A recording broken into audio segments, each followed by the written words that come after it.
Bukan pindah, hanya mencari tempat yang terasa lebih aman. Ia menurunkan anaknya perlahan. Si kecil meringkuk di lantai yang dingin. Baru beberapa detik tenang, sebuah sapu memberi isyarat untuk pergi. Tanpa suara, tanpa perlawanan. Ia menggigit lagi anaknya.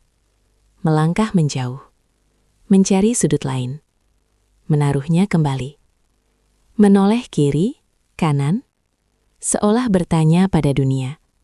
Hari ini, bolehkah kami tinggal?